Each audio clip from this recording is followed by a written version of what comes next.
The Soleil family languishes under the bright Catalonia sun, harvesting peaches to make a living. Their livelihood is on the brink of collapse as their new landlord decides to break a tacit, generational agreement to turn a profit on the land. Cranes loom large over their crops, literally uprooting decades of their work. Carla Simon's Alcarràs features a sprawling family unit at the crossroads of tradition and progress. Each member of the Soleil family, from grandfather to grandchild, are defined by their generation, and ultimately this will determine how they respond to the impending loss of their family's land. Simon's film doesn't feature any explosive arguments or miraculous turns of fate, only simmering familial tensions against the ticking clock of eviction. Is Simon's portrayal of a harsh reality enough to make for an emotionally resonant experience? Halfway through Alcarràs, the family steps away from farm labor to enjoy a day together, culminating in a living room theater performance from the kids, with adults squished onto a single couch. It's a beautiful moment of togetherness, and one that I had to reflect on as soon as the film ended, once I remembered that I wasn't watching a real family, nor was I watching trained actors.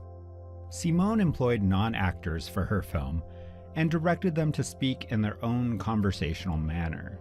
This creates very naturalistic dialogue and conversations, but beyond that, I am incredibly impressed by how fully realized the characters are and how cohesive they are as a family unit. Every relationship is explored in different permutations, but all of them center around the patriarch, Quimet, played with desperate resolution by Jordi Dolcet.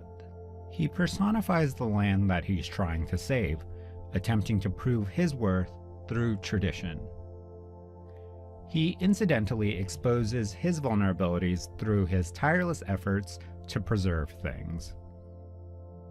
This ultimately leads to physical injury and emotional collapse. The other characters expose their personalities in contrast to Quimet's steadfastness. Rogelio, the father, observes the situation in quiet resignation. He makes passive appeals to the honor and loyalty that struck the initial land deal, but the days where that would hold weight have long since passed.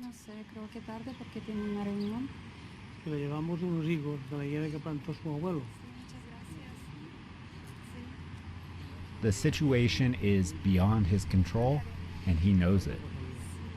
The older children have one foot steeped in city life and in modernity.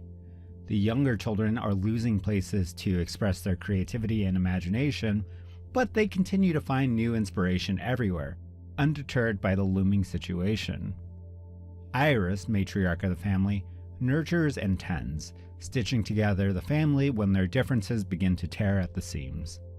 It's a marvel how these characters, so unique in personality and ambition, are so incredibly believable as a single family. They engage in the kind of uncinematic behaviors and conversations that you might expect to find in your own living room. Their interplay requires a bit of patience because real conversations require a bit of patience. The film reads a bit more closely to documentary than fiction because of this. It feels like we are watching a real family with true expressions of arguments, togetherness, and love. And I cannot think of higher praise to offer this ensemble cast. The land and tradition are what bind the Soleil family. It crafts their singular identity even when each family member begins to pull in separate directions. There's a clear admiration for the rural village of Alcarràs in the imagery and cinematography throughout the film. Flat plains of agriculture are nestled against the huge mountains in the background. Every image is populated with vibrant greens of the rows of trees. This place isolates them from the outside world. In a way, they are castaways from modern society, operating solely within their own little microcosm. Their day-to-day is teeming with life and hard work, bound by generations-old traditions and values. It makes it more devastating knowing that this lifestyle, so embedded in the DNA of the Soleil family, is what is being stripped away. The shared history and deep roots of the land are felt and understood in how the camera moves through the trees. It is the work, the minutiae, and the tedium of the job that makes the land what it is. While this doesn't always make for an engaging watch as the film progresses, it does lead to an ending that's more impactful because it feels like a real lived-in space.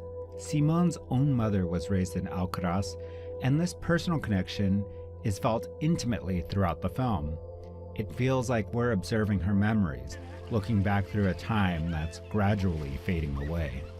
It's this personal touch that gives the entire film gravitas.